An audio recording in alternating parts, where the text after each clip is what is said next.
All right, without any further delay, let's get back to our guest tonight. Our guest tonight, Tim Shaw. Again, Tim, thank you so much for being here and giving us some time tonight.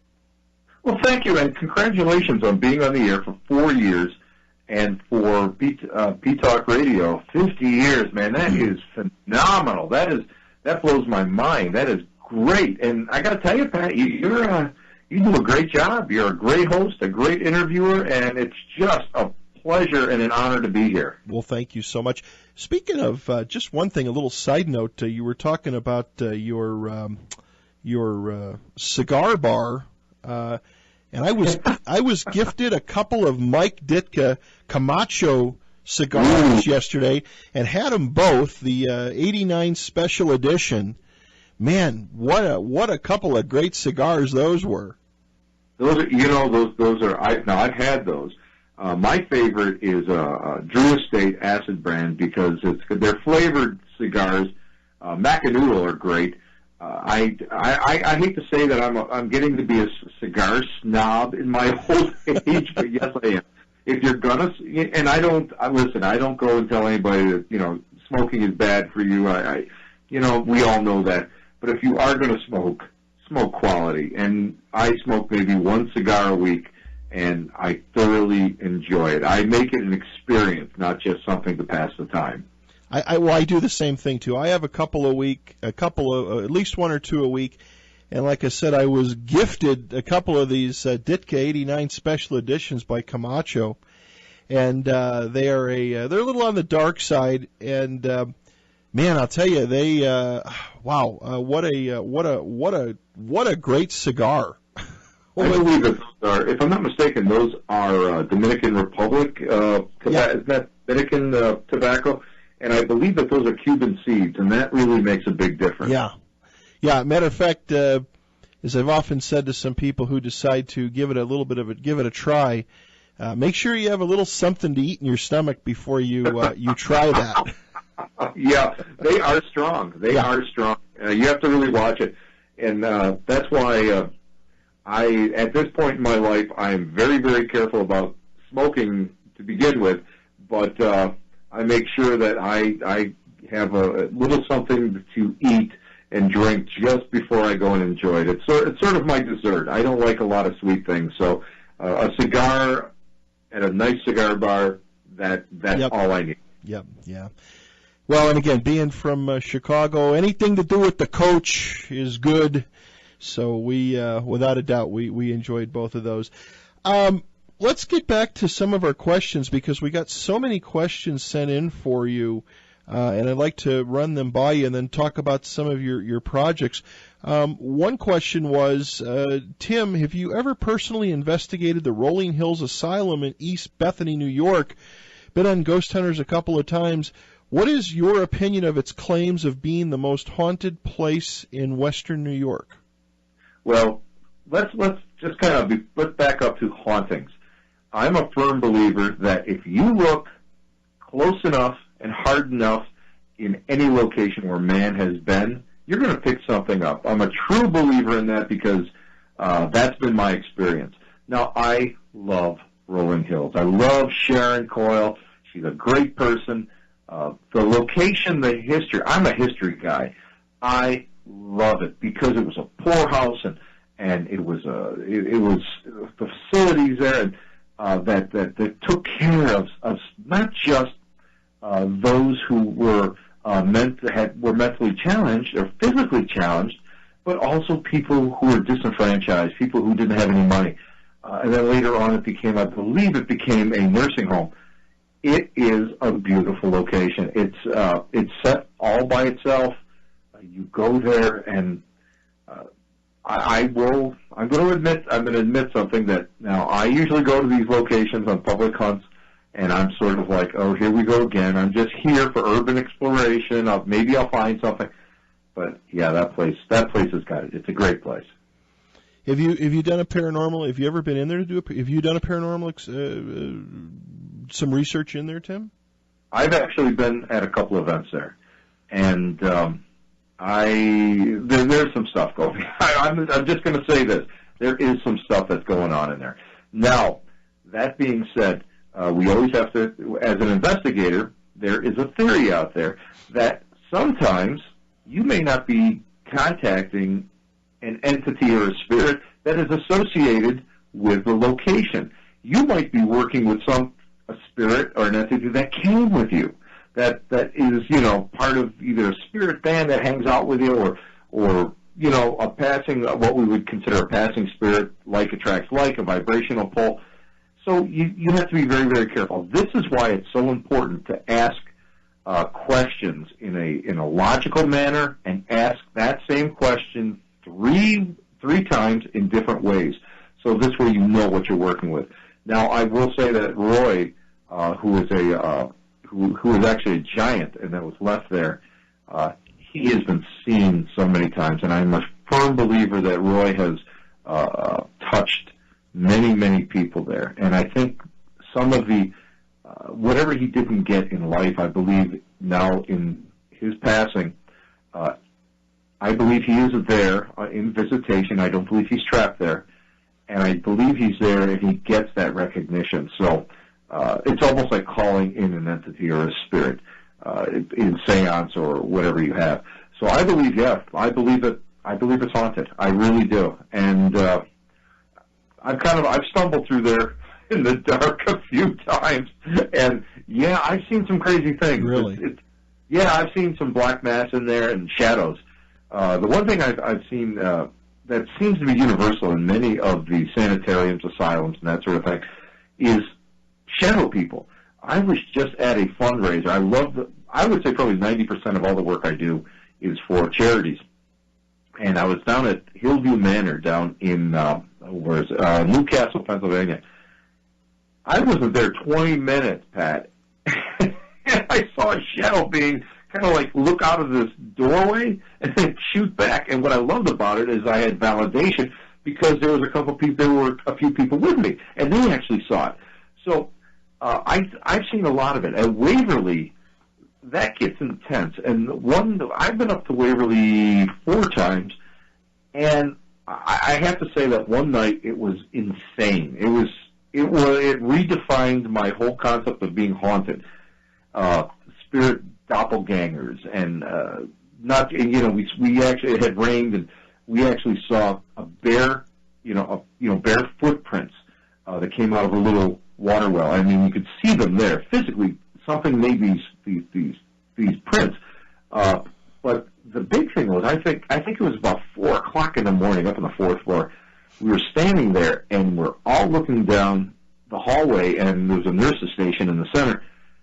And it got real dark, as if the ambient light just got sucked out of it. So we're all kind of standing there near the stairwell, and whatever it was seemed to be moving in a clockwise position. I couldn't say it. And the first thing that I was taught years and years and years ago is if you see an entity, if you see something strange, blink your eyes, because it may be your eyes playing tricks on you. Prove it. Make sure that when you look, it's still happening. And it was starting to move slowly, and I looked up and I saw it. As it came towards us, it started to swallow up one of the metal door frames. And at that point I said, you know what, I'm not sure exactly what this is. I don't know. I'm getting a feeling that it won't hurt us, but, I think I've seen enough. Right. We kind of retreated down to another floor. But when we interviewed and talked to some of the people who worked with, they said, that's there's a black mass up on that 4th floor that that's seen all the time. And I thought that was amazing. That was just an amazing thing.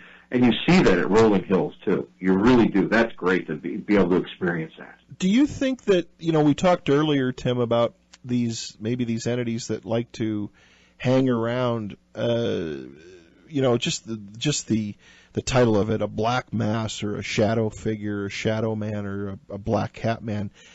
Do you think that they could be evil in nature? Do you think that they're there to maybe warn people off?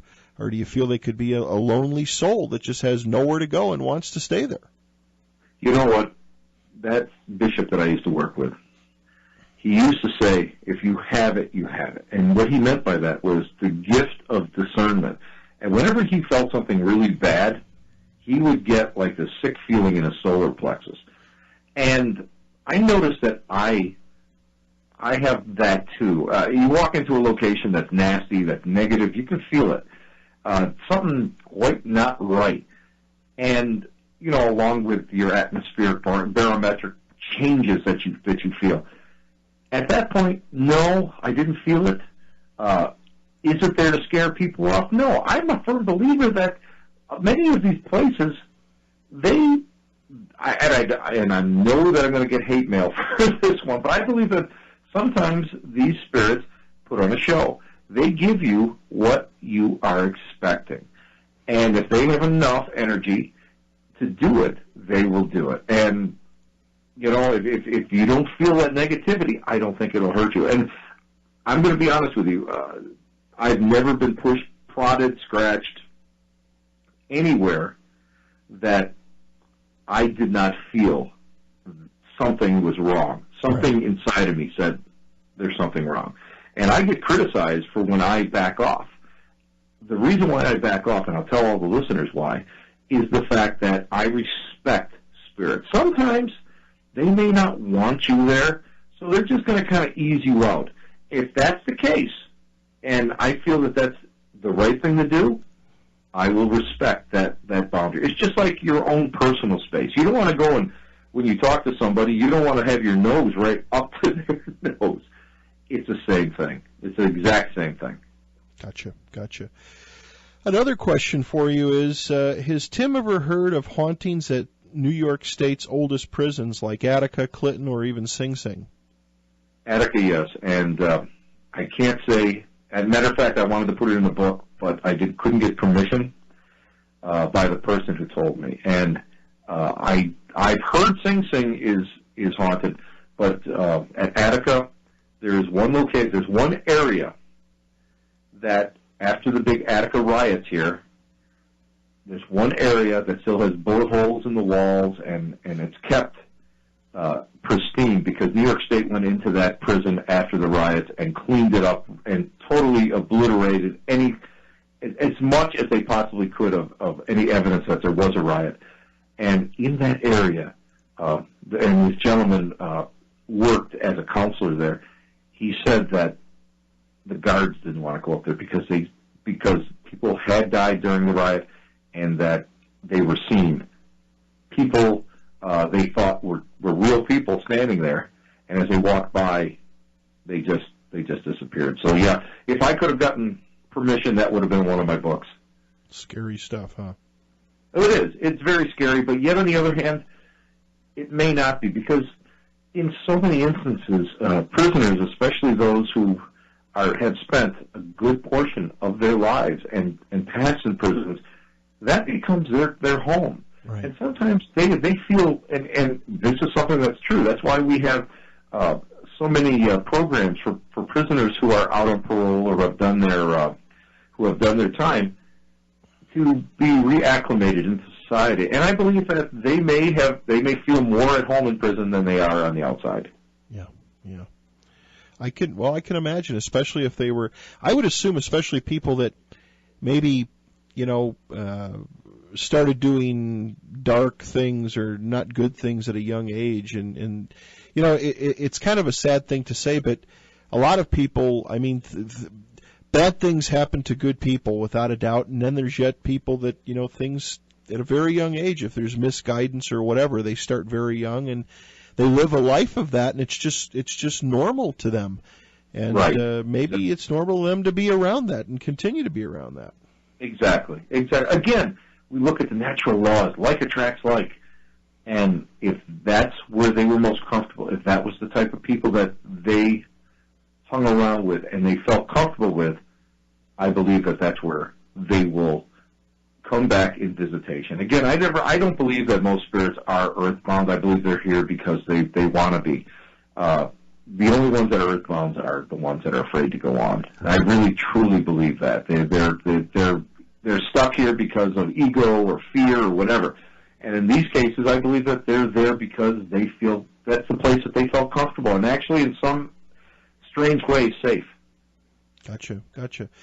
Your book, that's Haunted Rochester. Now, is that book out right now, Tim, or is that something that's in work? Or That's out. That's was published by History Press, and I co-wrote that with a folklorist up here and a couple other guys that are just really into the area. And Rochester is probably known best for being the birthplace, or actually the birthplace of the spiritualist religion, and the actual birthplace of spiritualism was in Hydesville, New York, which was 35 miles east of Rochester, and that was the first place, the first time that spiritualism was actually demonstrated in an open forum at a place called Corinthian Hall. So it's very, very important to the spiritualist religion, and that's why when they asked me to be a part of that project, I jumped on it immediately. Gotcha. With back to New York State, Bill writes in, says, Tim, have you ever encountered or heard of any stories of Bigfoot in the western New York region? I just went to a Bigfoot conference in Chautauqua Lake. It was at a YMCA camp, and yes, absolutely, there's stories of Bigfoot all through Panama, New York. Oh my God, I can't think of it. Chautauqua had, I believe, 10 sightings last year.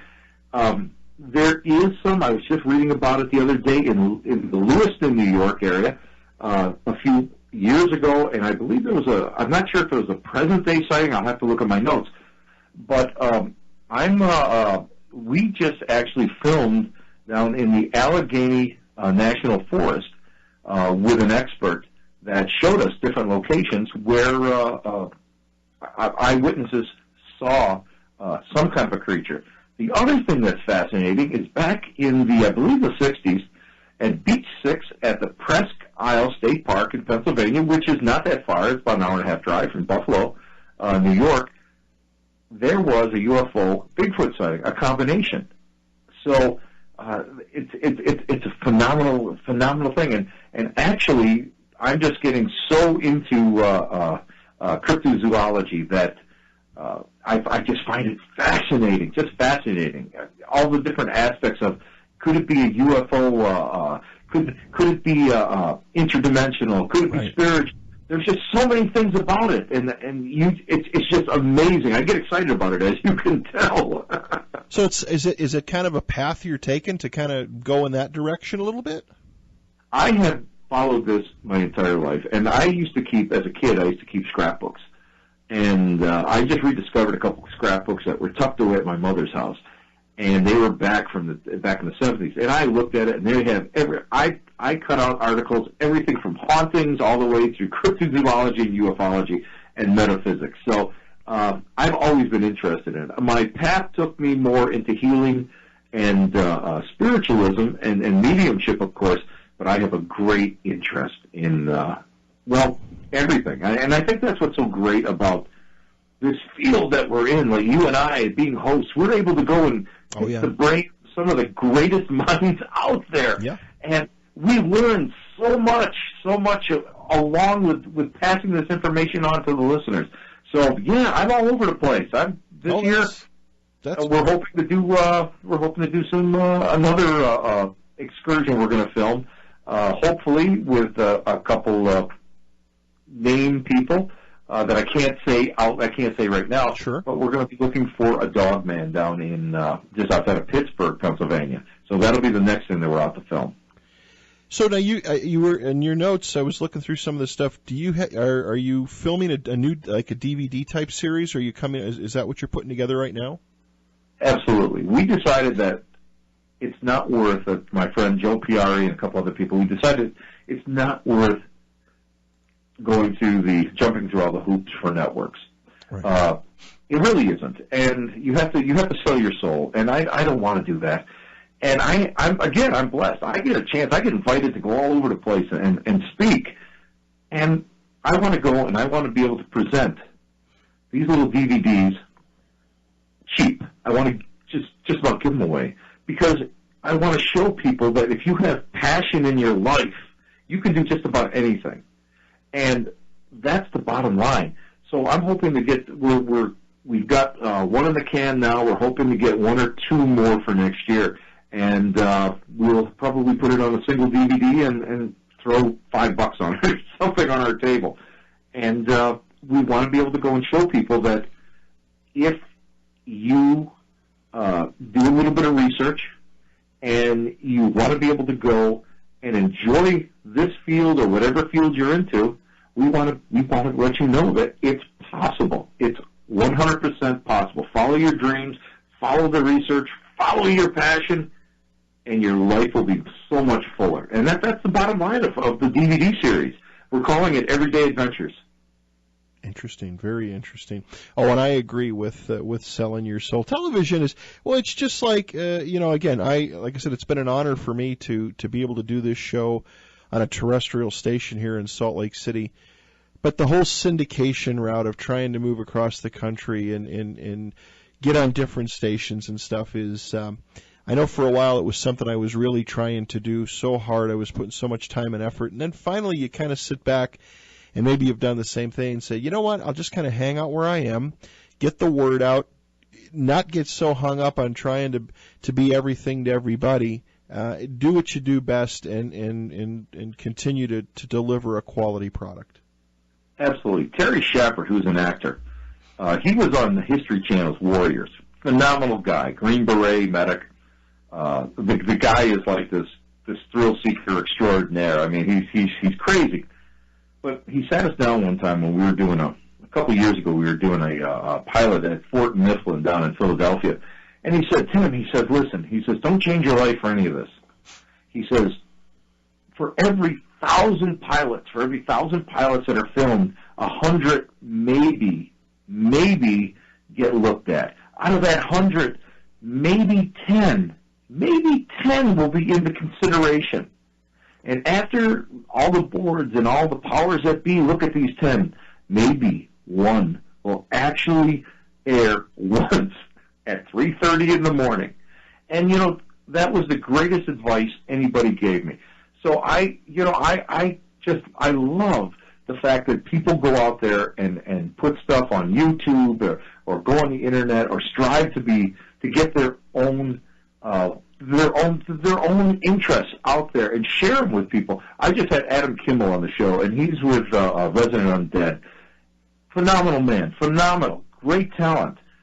He put some really great effort out there in the paranormal field. He gets his shot once in a while, but his main love is getting it out there and sharing it, and it's almost an underground audience, and that's what I love. People don't realize that all you got to do is just do it. Just decide for yourself, I'm going to do it one day, and that's it. I mean, that's how I got on, 7, 8 years ago. That's when I first started. I did the same thing. I just wanted to do it. Yeah. Because you enjoy doing it and enjoy sharing it with others. That's the big thing is getting the word out and just enjoying it. Enjoy doing what you do. And don't get hung up with all the glam because it's really not there to begin with. Fame is fleeting. Fame is fleeting. One of my best friends in this whole field, Barry Kling from Ghost Lab, I love the guy, was on 2 years.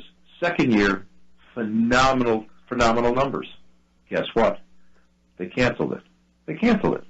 And, I mean, he had given up a lot. And it took him a little bit to get back on his feet, and he is, and I love the guy. John Zaffis, 3 years on the show. I mean, I just ran into Brian Kano, who was on the show with him just the other day. And fame is fleeting. People forget. Yeah. So you've got to be able to be intrinsic in everything you do. You've got to be able to get out there and just live your life, but yet be able to bring in all this joy and passion. You want to be able to do this stuff. And don't do it for anybody else. You do it for yourself. Exactly. You do it for yourself. And that's, I think, I mean, I have a little success. Don't get me wrong. I'm not out there, I'm not in the big leagues or anything, but I love what I do. I absolutely love it. And to be able to go, it's such an honor to stand up in front of people and then share your experiences. It's a huge honor to be on your show, Pat. You picked me out of nowhere, out of the ethers. No. I've followed your work for quite some time, and there's so many people out there, and and why don't you tell our listeners too about your show? Now, you do your show on Thursday evenings, correct? Correct, on the Paradox Radio Network. We were actually on CBS for a while, and in all honesty, we decided to take a step back, and we loved being on the internet radio. It took a lot of stress off, and we were able to go and just get out there, and we love it. And I have all sorts of wonderful guests. But you know what I love even more is my little sister Marla Brooks, who was on your show a while ago. Uh-huh. She and I have a show. It's a combination show. It's called the Reverend Witch Show, and we do that like once a month. And as a matter of fact, we have last week we did an online seance, and next week we're actually going to explore the world of selling your soul to the devil, the whole concept behind it. Wow. So we get a chance to actually go and get into some edgier stuff and just enjoy it. Again, we're out there to learn, and we're out there to spread this knowledge out to our listeners, because the more knowledge that you have in any field that you do, whether it's hunting, fishing, paranormal, the better you're going to be at it. And that's what I love about it. Marla's a great, we had her on, it's been a couple of years ago. Great gal to talk with, and she's big time. I mean, she's big time television. I mean, and kind of throttled back, and she's doing what she's doing. We had her on the show. We had so much fun. I guess she used to live right next door to William Shatner. Marla is a unique character, and I love her dearly. She's probably one of the nicest and probably one of the most talented people that I've ever. Well, I can say I can call a friend, and again, I call her my sister. And this is what it's all about: helping each other, sharing. Just there's no territorialism between the two of us. We share everything. I produce her show. We share guests. We share information. She gives me tips. She edits my books. We really go, and it's a wonderful. It's just a wonderful feeling, and that's what I wish. The whole paranormal, spiritual, metaphysical world would be able to accept. Just get out there and take down those territorial boundaries. Just do what you want to do. Don't worry about anybody else, and enjoy your life. Exactly. Welcome back to Fringe Radio with Reverend Tim Shaw. Tim, again, thank you so much. During the break, I was sitting there. I got an email from a buddy of mine from Chicago, and he did send me a Liga Privada number 9. Ooh, very nice. I know. If it wasn't so windy, I wish I had friends like that. Huh? I wish I had friends like that. Well, I'll pay for it one day. But I was thinking we could do the Reverend Tim and Pat cigar show. Absolutely. Listen, absolutely. I'm ready for it. I am absolutely ready for it. You know what? It would be such a step out of the zone for me, and I think it would be so much fun. Oh, it would. A couple more questions that came through for you, some really deep ones here. One of them is in reference to the Bigfoot, the cryptozoology. Listener writes in and says, why aren't we able to find their dwellings or evidence of such? Could it be a dimensional type of creature? Absolutely. Now, that being said, I ran into my good friend Stephen Coles. He lives up in the Adirondacks, and he was showing me a cast that he made.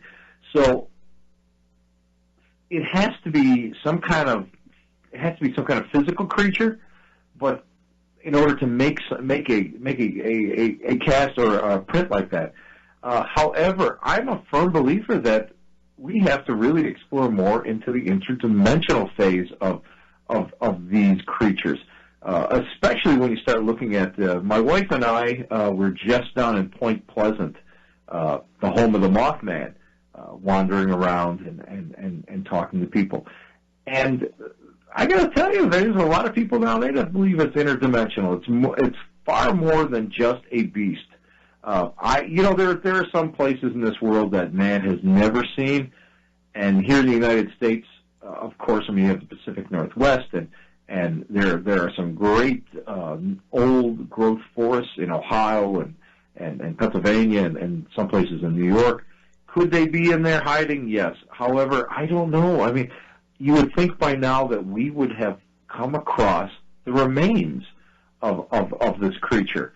Now, I know that reading and studying history, we know that the Seneca, namely the white woman of the Seneca, Mary Jemison, talked about near her home a burial mound that was washed away by the Genesee River that exposed the bones of giants. And when I talked to several of the native elders up here, they believe that that what they saw were the bones of what we call Bigfoot. Mm-hmm. So we don't know. We don't know. And it's the same thing with giants.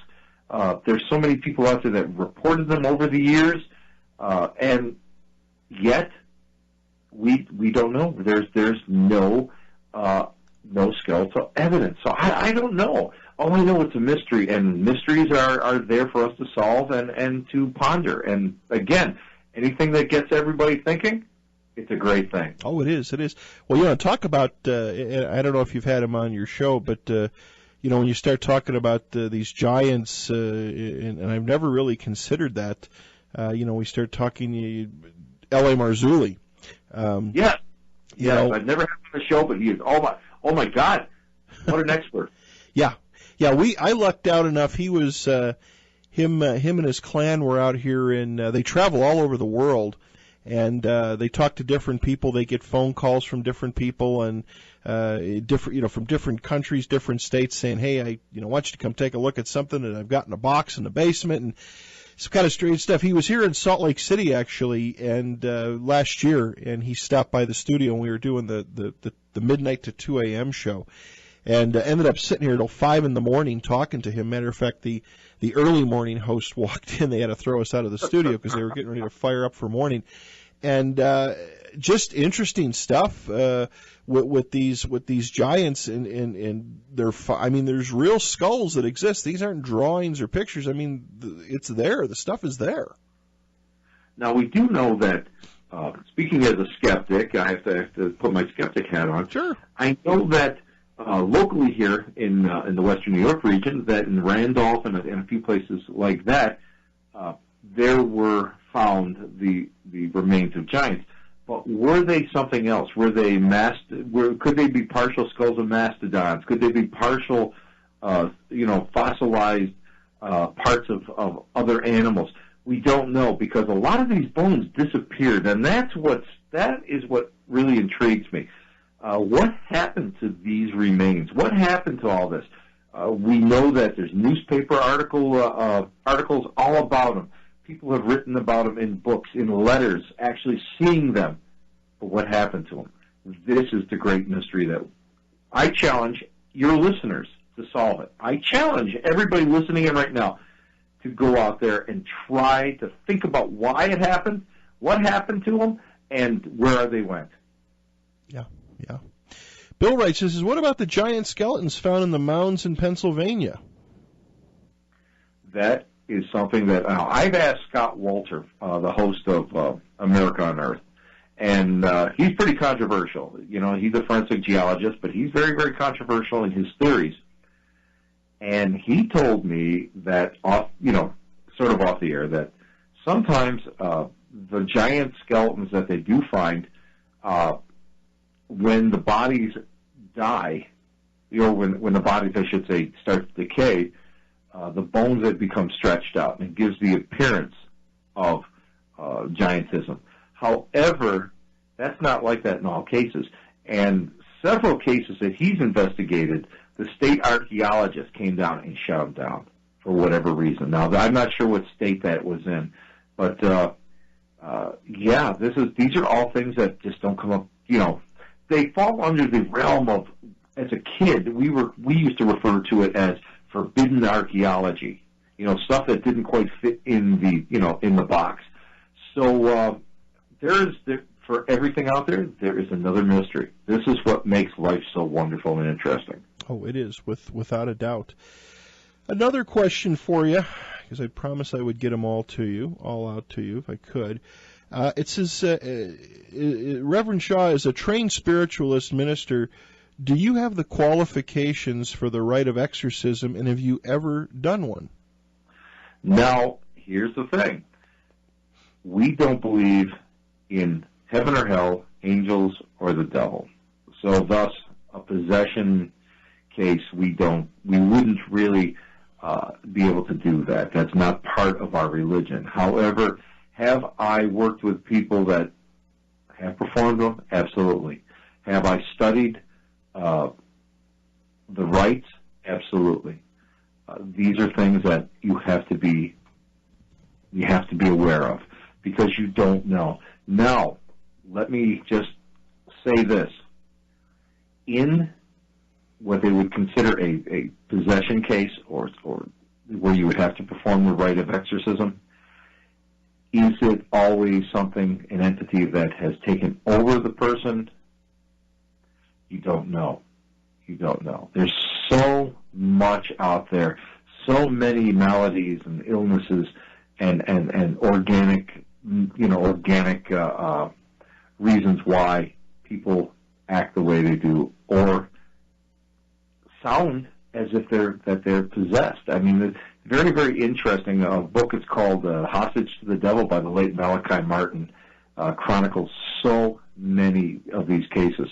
So no, I've never personally done one. I've worked on cases where they ended up turning them over to a diocese or someone who is qualified to do it. Okay, very good. You want to take another call? Absolutely. All right.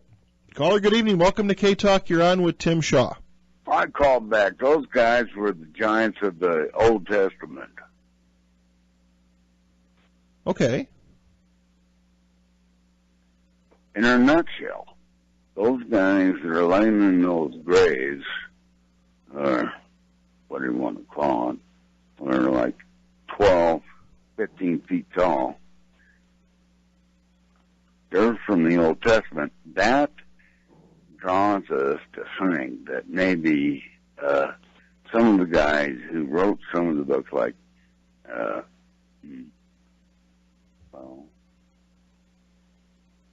anybody was talking about the Old Testament before that Nag Hammadi and whatnot. Uh-huh. These guys that came to Earth, they had sex with women here, type thing, and they were somehow gods. Well, they weren't.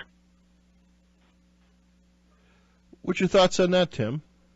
There's so many instances of that. There's so many.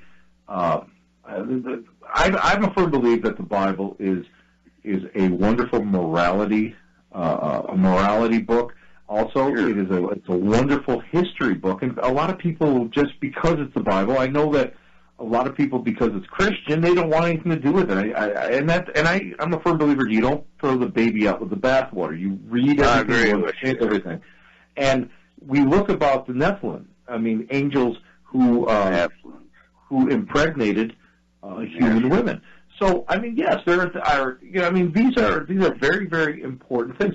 I firmly believe that. Yes, I firmly believe that there was perhaps a race or an alien race that may have come down here and lived thousands and thousands of years ago. Everything. This is what's wonderful about history. This is what's wonderful about science and metaphysics, because it's ever evolving. What's true today may not be true tomorrow. Everything.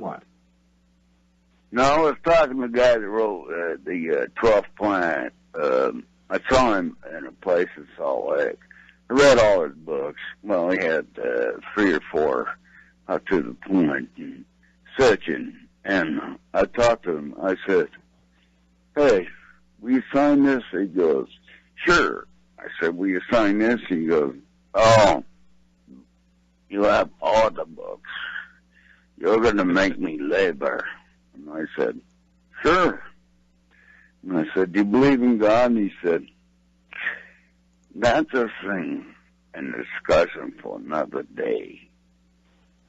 Anyway, word of honor. It was God. I mean, I get it now. I didn't get it then, but I get it now because it's yes and it's no. And we're all just trying to figure out what the hell's going on. And the more people like you guys that can talk together and have a peaceful discussion. Oh, my God. That's what it's all about. Yeah, sir. And I sure do love your show, brother. All right, brother. Hey, I got to wrap up with you. I got to wrap up with Tim. Take care, my friend. Take care now. All right. Thanks for calling in. It is. It's well, and again, it's all about being open-minded. That's really what it is. Tim, we didn't even scratch the surface, and we're coming up on 2 hours. I've got another guest on the other side, but I want to thank you so much for coming on, and I'd like to get you back on right after the first of the year because I literally do. My friend Bill sent a ton of questions. I got about 40 questions here, a lot of stuff with detailed stuff, and want to know if we could make some time maybe in January to get you back on again.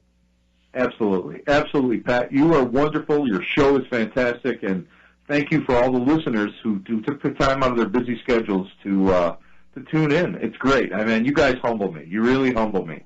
Well, again, thank you for being here and sharing your knowledge. Again, your show, Black Cat Lounge, correct? Thursday Correct. Nights at 8 p.m. Eastern Time? That's it. And your show, and when's your show with Marla?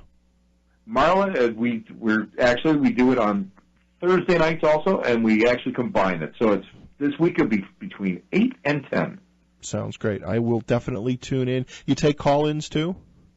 No, what we want to do is we want to showcase the guest, and that's what we because there's just so much knowledge. You know what it's like. Oh, I do.